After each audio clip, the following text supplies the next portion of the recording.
ఈ పరాభవనామ సంవత్సరంలో వృశ్చిక రాశిలో జన్మించినటువంటి వారికి ఆదాయం 11, వ్యయం 5, రాజ్యపూజ్యం 2, అవమానము 6. ఇక గమనించుకున్నట్లయితే ప్రధానంగా పంచమ స్థానంలో శని సంచారం, ఇది సాధారణమైనటువంటి మిశ్రమ ఫలితాలనే అనేటువంటిది ఇస్తారు. కాబట్టి ఈ సంబంధించినటువంటి శని యొక్క ప్రభావం వల్ల మిశ్రమ ఫలితాలు అనేటువంటివి ఈ సంవత్సరం అంతా ఉంటాయి. శని సాధారణంగా యోగిస్తాడు. ఇక ప్రధానంగా చూసుకున్నట్లయితే డిసెంబర్ 5వ తారీఖు వరకు అర్ధాష్టమ రాహు యొక్క ప్రభావము ఈ యొక్క వృశ్చిక రాశిలో జన్మించినటువంటి వారికి, దీంతో పాటుగా అష్టమ స్థానంలో గురు యొక్క సంచార ప్రభావం, వెరసి శని కూడాను సాధారణంగా యోగిస్తున్నటువంటి ఈ కారణము, కేతువు కూడాను తీసుకున్నటువంటి నిర్ణయాలలో అనిశ్చితిని కలగచేస్తూ ఉండడము. కాబట్టి ప్రధానంగా మేజర్గా ఈ సంబంధించినటువంటి మే 31వ తారీఖు వరకు గురువు కూడా వీటికి తోడై ఉన్నటువంటి కారణం చేత సాధారణంగా వృశ్చిక రాశిలో జన్మించినటువంటి వారికి కాస్త ఒడిదుడుకులు, ఇబ్బందులు అనేటువంటివి ఉంటాయి.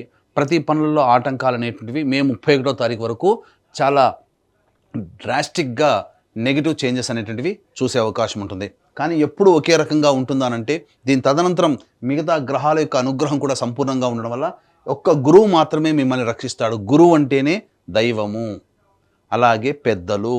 కాబట్టి ఈ వృశ్చిక రాశిలో జన్మించినటువంటి స్త్రీ పురుషులు ఈ సంవత్సరంలో మీరు ఆనందంగా జీవించాలి అనంటే మీ ఇష్టదైవానికి ఎల్లప్పుడూ దగ్గరగా ఉండే ప్రయత్నం చేయండి. ఇంకొకటి, పెద్దల ఆశీర్వచనం ఎల్లప్పుడూ తీసుకునే ప్రయత్నం, ప్రతి పనులలో తీసుకునే ప్రయత్నం చేయండి. ఇక ఈ విధంగా 2 పనులు కనుక చేసినట్లయితే ఈ గ్రహాల నుంచి వచ్చేటువంటి దుష్ప్రభావం చాలా తగ్గి చిన్న చిన్న సమస్యలతో మీరు బయటపడతారని చెప్పవచ్చు.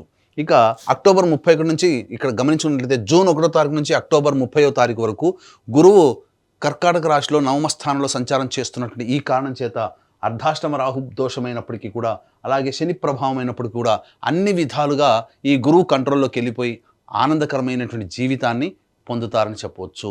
ఇక ముఖ్యంగా విదేశీయానం, విదేశీ విద్యకు వెళ్ళాలనుకునేటువంటి వాళ్ళకి ఇది చాలా అద్భుతమైనటువంటి యోగకాలంగా చెప్పవచ్చు. కోరుకున్నటువంటి విద్యా సంస్థల్లో మీకు ప్రవేశం జరిగేటువంటి అవకాశము గోచరమవుతుంది. ఇక అక్టోబర్ 31 నుంచి వచ్చే సంవత్సరం జనవరి 24వ తారీఖు వరకు సింహరాశిలో గురు సంచార ప్రభావము, ఈ కారణం చేత రాహు, అర్ధాష్టమ రాహువు అలాగే గురువు కూడాను అనుకూలించకుండా ఉన్నటువంటి ఈ కారణం చేత ప్రధానంగా నష్టములు ఎలా ఉంటాయి, ప్రధానంగా గమనించుకున్నట్లయితే రాజ్యభ్రష్టత్వము అంటే చేస్తున్నటువంటి ఉద్యోగంలో కాస్త ఒడిదుడుకులు ఎదురై మళ్ళీ వేరే ఉద్యోగం ఎదుర్కోవాల్సినటువంటి పరిస్థితి ఎప్పుడు అక్టోబర్ 31 నుంచి జనవరి 24 మధ్యకాలంలో, లేదా వ్యాపారంలో అనుకున్నంత లాభసాటిగా రాకపోవడము, తద్వారా కొత్త ప్రాజెక్టులు పెట్టినటువంటివి మళ్ళీ కాస్త ఆ సంబంధించినటువంటి ఇష్యూస్తో ఇబ్బందులు పడుతూ ఉండడం, ఇలా అనేక విధాలుగా ఈ సింహం స్థానంలో గురు సంచార ప్రభావం జరుగుతున్నటువంటి వృశ్చిక రాశి వారికి కలగబోతాయి.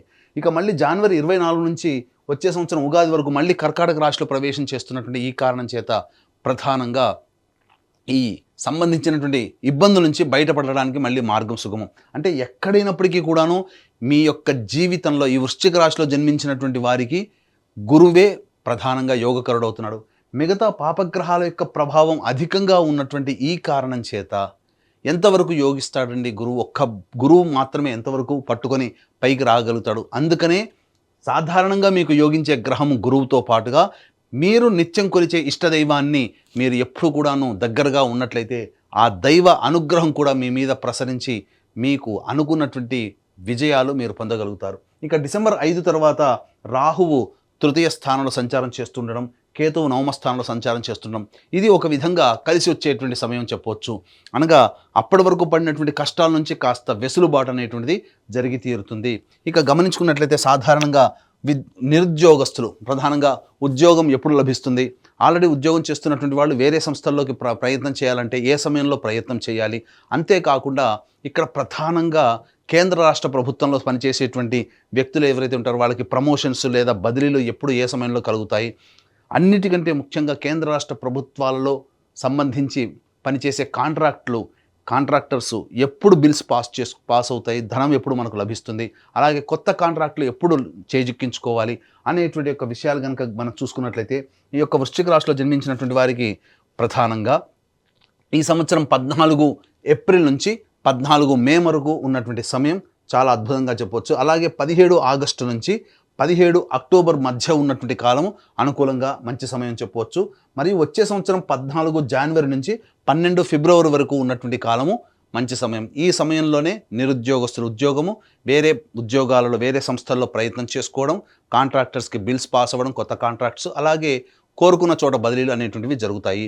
ఈ యొక్క సంబంధించినటువంటి వృశ్చిక రాశిలో జన్మించినటువంటి కేంద్ర రాష్ట్ర ప్రభుత్వ ఉద్యోగులకి సంబంధించి బదిలీల విషయంలో కాస్త తర్జన భర్జన జరగడం, ఎక్కువగా శ్రమ కోరిస్తే తప్ప, మీ పలుకుబడిని ఉపయోగించుకుంటేనే తప్ప మీరు కోరుకున్న చోటికి బదిలీలు రాలేకపోతారు. అలాగే ప్రమోషన్స్ కోసం ఎదురు చూసేటువంటి వాళ్ళకి కొంతమందికి నిరాశాభంగం అనేటువంటిది నిరాశని కలుగుతుంది.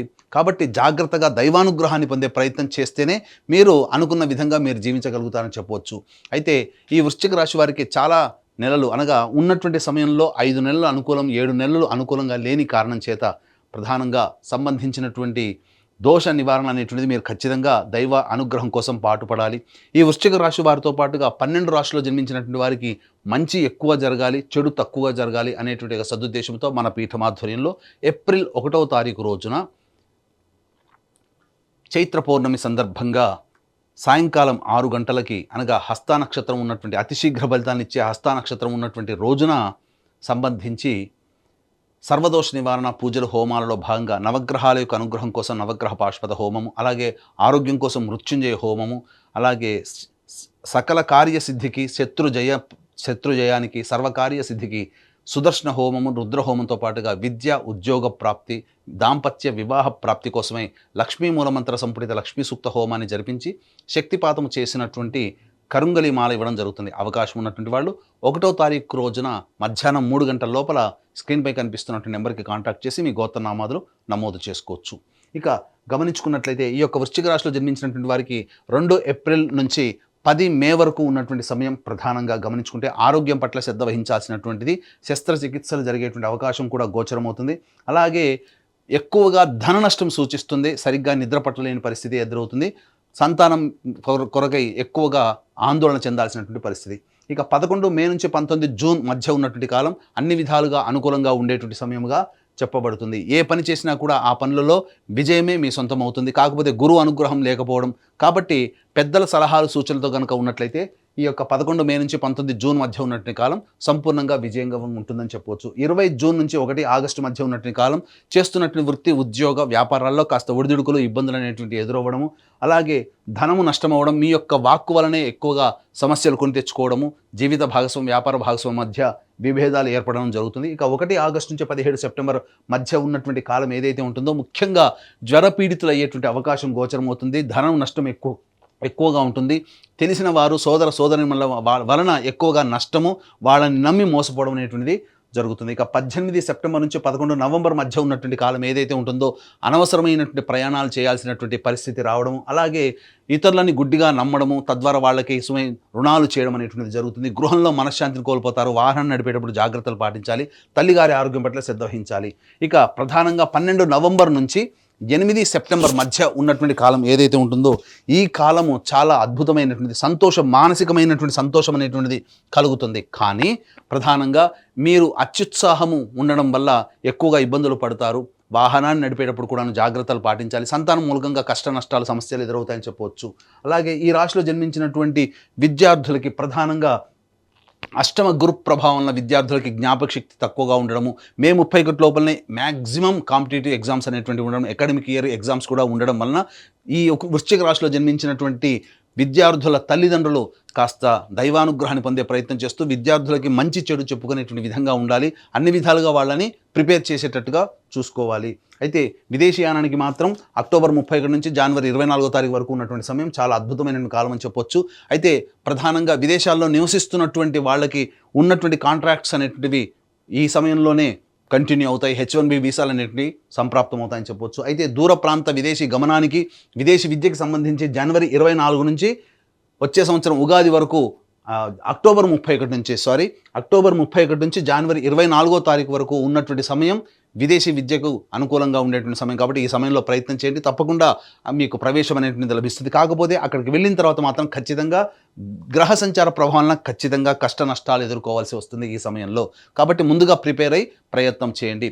ఇక ఈ రాశిలో జన్మించినటువంటి రాజకీయ రంగ ప్రముఖులు ఎవరైతే ఉంటారో వాళ్ళు ప్రధానంగా వాలంటరీ సర్వీస్ చేసుకోవడమే చాలా ఉత్తమమైనటువంటి విషయాన్ని గమనించుకోవాలి. పార్టీ పెద్దల యొక్క అనుగ్రహం ఉన్నప్పటికీ కూడాను ఎక్కువగా ధనం మంచినీళ్ళ ఖర్చు అవుతుంది. ప్రజల ఆదరణ పొందడం కోసం మంచి మంచి పనులు చేసే ప్రయత్నం చేయండి. ఎన్నికల్లో పోటీ చేస్తే చాలా అతి కష్టం మీద విజయాన్ని పొందుతారు. కాబట్టి అన్ని విధాలుగా చూసుకొని జాగ్రత్తగా పోటీ చేస్తే మంచి ఫలితాలు పొందుతారు. ఈ యొక్క రాశిలో జన్మించినటువంటి సినీ కళారంగంలో ఉన్నటువంటి వాళ్ళు 24 ఫ్రేమ్స్, అలాగే electronic and printing media, social మీడియాలో ఉన్నటువంటి వాళ్ళకైతే మాత్రం మీ దగ్గర ఉన్నటువంటి ధనాన్ని పెట్టుబడిగా ఎదుటి వాళ్ళకి ఇవ్వడం అనేటువంటిది కానీ చేయకండి. తద్వారా మీరు ఎక్కువగా నష్టపోతారు. అలాగే మీరు నమ్మినటువంటి వాళ్ళ వల్లనే ఎక్కువగా నష్టం పోయేటువంటి అవకాశం ఉంటుంది. కాబట్టి జాగ్రత్త పడండి. జూన్ 1 నుంచి అక్టోబర్ 30 మధ్యకాలంలో మంచి ఆఫర్స్ రావడం, మంచి సంస్థల్లో పనిచేసే అవకాశాన్ని పొందడం, తద్వారా అన్ని విధాలుగా యోగదాయకంగా ఉండేటువంటి పరిస్థితి ఉంటుందని చెప్పొచ్చు. తర్వాత చెప్పుకొచ్చేది ఏమిటంటే వచ్చే సంవత్సరం జనవరి 24 నుంచి ఉగాది వరకు ఉన్నటువంటి సమయంలోనే మీకు ప్రాముఖ్యత కలిగినటువంటి పాత్రల ద్వారా కీర్తి ప్రతిష్టలు పెరిగి అవార్డులు, రివార్డులు సొంతం చేసుకుంటారని చెప్పవచ్చు. ఇక ఈ రాశిలో జన్మించినటువంటి రైతులైతే ప్రధానంగా 2 పంటలలో మొదటి పంట కంటే రెండో పంటనే అత్యధికంగా లాభాలు అనేటువంటివి ఉంటాయి. కౌలుదారులకి కాస్త కష్టం అనేటువంటిది ఉంటుంది. రుణాలు చేయాల్సినటువంటి పరిస్థితి వస్తుంది. దిగుబడి సాధారణంగా ఉండడం, రాబడి కూడా దానికి తగ్గట్టుగానే ఉండడం వల్ల మరీ అంత గొప్పగా ఊహించినటువంటి ఫలితాలు ఈ యొక్క రాశిలో జన్మించినటువంటి రైతులు పొందలేరు. అయితే ప్రధానంగా ఈ రాశిలో జన్మించినటువంటి క్రీడాకారులకు మాత్రం, ప్రోత్సాహకాలకు మాత్రం నిరాశ అని చెప్పవచ్చు. మీకు మీరే స్వయం కృషితో ముందడుగు వేసే ప్రయత్నం చేయండి. కానీ ఈ సంవత్సరం కన్నా వచ్చే సంవత్సరం జనవరి తర్వాత మీ జీవితం బాగా ఉంటుందని నమ్మకంతో ముందడుగు వేసే ప్రయత్నం చేయండి. ఆ వచ్చే సంవత్సరం జనవరి తర్వాతనే మీ జీవితంలో మంచి జరిగే అవకాశం ఉంటుంది. ఇక మరీ ముఖ్యంగా గమనించుకున్నట్లయితే ఈ రాశిలో జన్మించినటువంటి వాళ్ళకి నూతన గృహం అనేటువంటిది జూన్ 1వ తారీఖు నుంచి అక్టోబర్ 30వ తారీఖు మధ్యకాలంలో నూతన గృహ ప్రాప్తి అనేటువంటిది గోచరమవుతుంది. ఇక ప్రధానంగా ఈ రాశిలో జన్మించినటువంటి స్త్రీ పురుషులకి బాగా ప్రయత్నం చేస్తే తప్ప వివాహ సంబంధాలు కుదరవు. అలాగే సత్సంతాన ప్రాప్తి కూడాను సూచన చేస్తుంది. కాబట్టి మంచి సంతానం అనేటువంటిది ప్రధానంగా చూసుకున్నట్లయితే జూన్ 1 నుంచి అక్టోబర్ 30వ తారీఖు వరకు సంతాన ప్రాప్తి అనేటువంటిది గోచరమవుతుంది. ఇక తర్వాత ఈ సంబంధించినటువంటి వృశ్చిక రాశిలో జన్మించినటువంటి వారికి ఈ సంవత్సరం సాధారణమైనటువంటి ఫలితాలే ఎక్కువగా గోచరమవుతున్నాయి. మరీ ముఖ్యంగా ఈ రాశిలో జన్మించినటువంటి స్త్రీలకి కనుక గమనించుకున్నట్టయితే గతంలో కంటే కూడా గౌరవ మర్యాదలు తక్కువగా ఉండడము, కుటుంబ సభ్యులు మీ యొక్క అభివృద్ధిని చూసి ఓర్వలేకపోవడము, లేకపోతే మిమ్మల్ని కించపరిచే విధంగా ఉండడము అనేటువంటిది, ఏదైనా కానీ తక్కువ చేసి చూడడం అనేటువంటిది మీకు మనశ్శాంతిని లేకుండా చేస్తుంది. విలువైనటువంటి ఆభరణాలు, అలాగే గృహోపకరణాలు చోరీకి గురయ్యేటువంటి అవకాశాలు కూడా గోచరమవుతున్నాయి. కాబట్టి జాగ్రత్తలు పాటించండి. అలాగే ఎవరికి కూడాను నమ్మి డబ్బులు అప్పుగా ఇవ్వడం అనేటువంటి చేయకండి. నమ్మి లేదా దయతో, జాలితో కనుక సహాయం చేస్తే ఆ సహాయం చేసిన వ్యక్తులే మళ్ళీ మీకు ఇబ్బందికర పరిస్థితులు ఉంటాయి. అంతేకాకుండా మీరు చేసేటువంటి ప్రతి ప్రయాణంలో మీకు వెనకడునే ఉంటూ నటిస్తూ మిమ్మల్ని వెన్నుపోటు పొడిచే వ్యక్తులు ఎక్కువ ఉంటారు. కాబట్టి వాళ్ళ పట్ల ఒకంత జాగ్రత్తగా ఉండండి. ఏది ఏమైనప్పటికీ కూడాను దైవానుగ్రహం ఉంటే తప్ప ఈ వృశ్చిక రాశిలో జన్మించినటువంటి స్త్రీ పురుషులు ఎవరైనా కానీ ఆనందంగా ఉండలేరు. కాబట్టి ఈ యొక్క వృశ్చిక రాశిలో జన్మించినటువంటి వారు ప్రధానంగా మీ ఇంటికి సంబంధించి ఉత్తర దిశలో ఉన్నటువంటి శివాలయానికి చేరుకొని లేదా విష్ణు ఆలయానికి చేరుకొని అక్కడ 3 రోజుల పాటు అభిషేకము, అర్చన జరిపించుకున్నట్లయితే చాలా మటుకు ఆ దేవతానుగ్రహం వలన మీకు ఉన్నటువంటి సమస్యలన్నీ కూడా తొలగిపోతాయి. అంతేకాకుండా ఏప్రిల్ 1వ తారీఖు రోజున చైత్ర పౌర్ణమి సందర్భంగా మన పీఠమాధ్వర్యంలో జరిగే సర్వదోష నివారణ పూజలు, హోమాలలో గోత్రనామాలు నమోదు చేసుకుని కరుంగలి మాలని సొంతం చేసుకోవడం ద్వారా మీ భవిష్యత్ అంతా కూడా ఆశాజనకంగా ఉండడము, అలాగే ఈ యొక్క సర్వదోష నివారణ పూజల్లో భాగంగా మీకు ఆ నవగ్రహాల యొక్క అనుగ్రహం సంపూర్ణంగా కలిగి ఆనందకరమైన జీవితాన్ని పొందుతారని ఆకాంక్షిస్తూ సర్వం శ్రీ ఉమామహేశ్వర పరబ్రహ్మార్పణమస్తు.